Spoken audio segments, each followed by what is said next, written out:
I want to introduce 3 topics that is really going to help to expand your improvising skills, to really control how you're going to play, your phrasing abilities, to really understand what you're playing. Because when you learn scales and you try to improvise, my guess is that you're just choosing notes at random. You don't really know, what they actually mean. Like, you know that they're in the scale, they sound okay, but you don't know how to really control it so that you basically, like when you're humming something and you can really control the stuff that you hum, because you know how it's going to sound before you sing the note, because you think of the note and then you're like, okay, let's hum that note. So it's going to be the same thing for guitar. You want to think of a note and then, okay, let's play that note. And this is going to happen in real time. So I'm going to show you how to really, master this art. So I'm going to introduce 3 topics, or 3 concepts. We have the triad, the pentatonic, and something I call the letter pattern. So this is kind of like a BLT sandwich, right? An LPT sandwich. So if you don't know what these words mean, basically the triad is the notes of a chord. So if I'm playing this A minor chord, then the notes in that chord are A, C, E. That's the triad. There's 3 notes, all right? And the way that I know this is because of these numbers that I'm gonna use here. The triad is a 1, a 3, and a 5. All right, this is called the triad. 1, the 3, and the 5. Those are the notes of the chord of A minor. So when I play the A minor chord and then I play one of these notes, it's gonna sound really good. So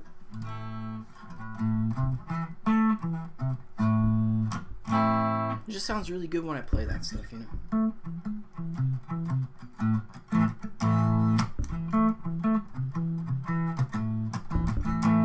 It sounds perfect. It's basically like running the bases at a baseball field. You're gonna go, this is home plate right here, and then you're gonna head to, first base, I guess, second base, and then back to home. There's only 3 bases. I guess you could count the letter that's all the way down here. This is the A again, right? It all repeats. You could technically consider this either the 8 or the 1. So, basically there are 4 bases. You can consider that a completely different bass because it is going to sound different from this note. And anyway, but it is the same letter. So, now that we've got our triad understood, what we're going to try to do is this little practice. We're going to practice with this triad a little bit because I want you to really be able to hear this triad note and understand what each note sounds like before you play it. So we're going to basically do something like this. I'm going to write up here this chord dash riff. So what you're going to want to do to practice is you're going to play the A power chord at the 5th fret. Just a little bit, 3 or 4 times or something. And then you're going to play with the triad notes of A minor right here. So how do you play that on the fretboard? It's going to be index finger on the 5th fret and then 8. So we got 5, 8, and that's on the 6th string. 5, 8. On the next string we have a 7, and that's on the 5th string. So far it's 5, 8, 7. On the next string down we also have the 7. So that's 5, 8, 7, 7. 5, 8, 7, 7. So we're going to play a chord and then a riff, and back and forth, and we're going to repeat the same riff many times. Alright, this is going to sound something like this, and this is completely off the top of my head, so I don't have anything written. Hopefully that you don't have anything written, so you're just going to choose these notes at random, and then you're going to play the chord.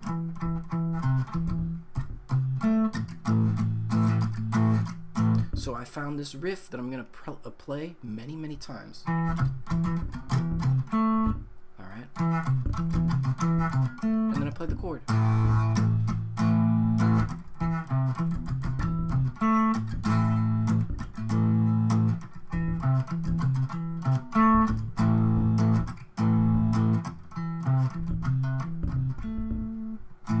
Alright.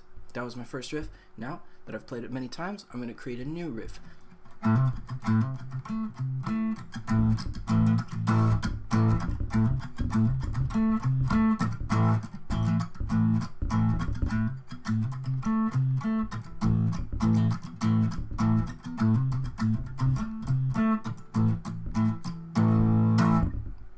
Now, it might be hard for you to remember what you just played, so I encourage you to keep this simple. Maybe play 3 to 4 notes. Maybe just something as simple as this.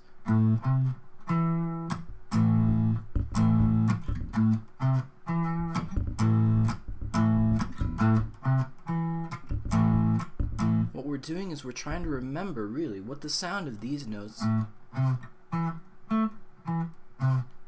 are.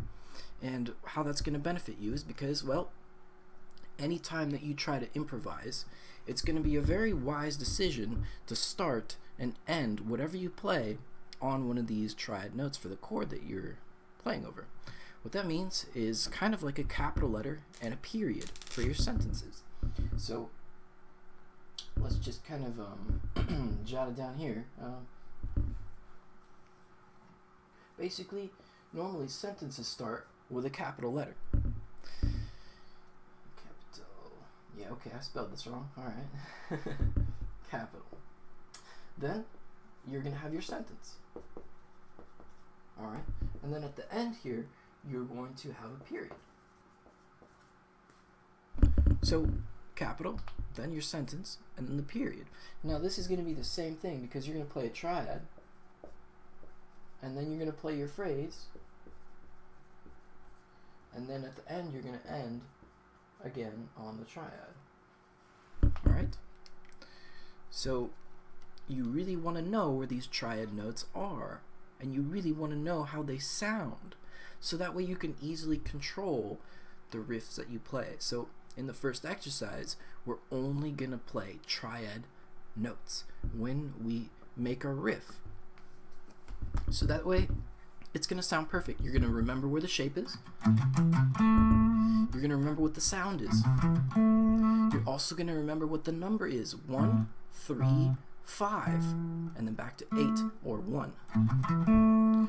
So we're going to work on A minor, and then we're going to do this also in D minor. And then we're also going to do this in E minor.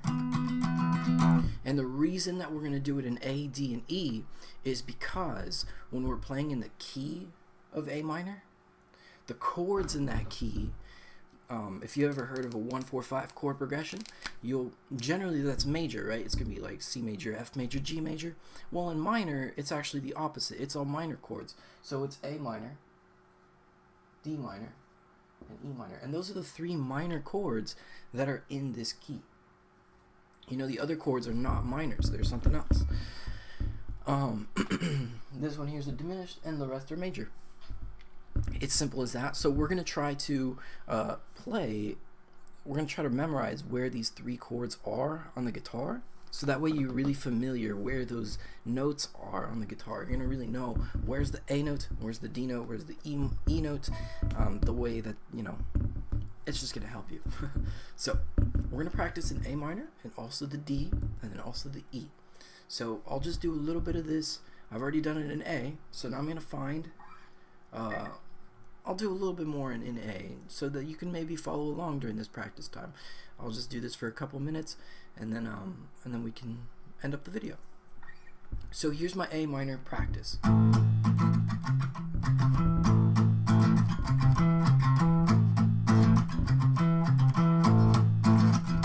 First riff.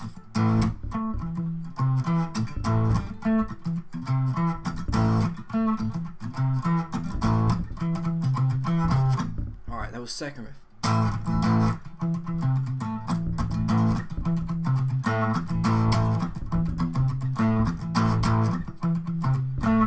And that's the third riff. So I've just decided to be practically like pretend that I'm a drummer. I've got 3 notes available, maybe 1, or 4, maybe 4. So I got 1, 2, 3, 4 notes available to play. So I'm going to pretend like this is 1, 2, 3, 4 drums, and I'm just going to beat on them with various rhythms, just kind of experimenting how it's going to sound. I already know pretty much how they sound, so when I make my riffs, it's a little bit faster than it might take you. You might spend more time trying to figure out which of the notes you want to hear in what order, but for right now, it's really not that important. Just pretend you're a drummer. Now I'm going to move this up to D, so I was at the 5th fret here, so I'm going to go to the 10th fret here. Now, the tab for this here is going to be 10 and 13 on the 6th fret, 6th string. And then on the next string, it's going to be 12, and also on the next string, it's 12.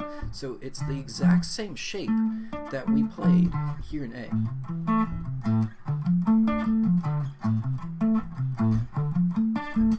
So that sounds kind of cool, but anyway, we're going to play this D chord, and then we're going to make a riff.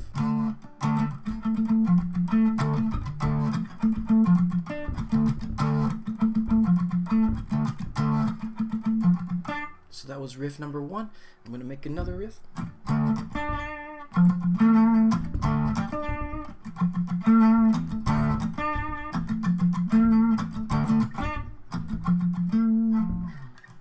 Riff number 2. Let's try another one.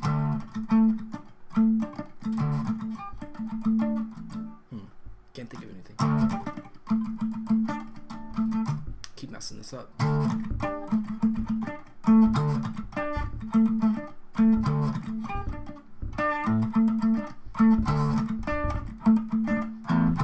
Anyway, so what I'm trying to do is try to play the same riff a few times until I can actually play it and it sounds good. I make it sound like a little bit of a song or something, and then I'm like, alright, let's find a new riff. So I'm gonna move this up to E. That's on the 12th fret. Alright, so this is 12, 15, and then we've got 14 and 14 on the next 2 strings.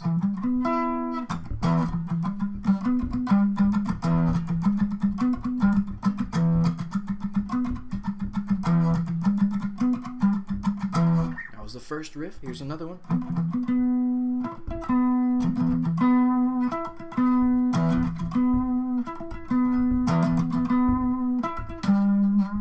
That's the second one. Let's try another one.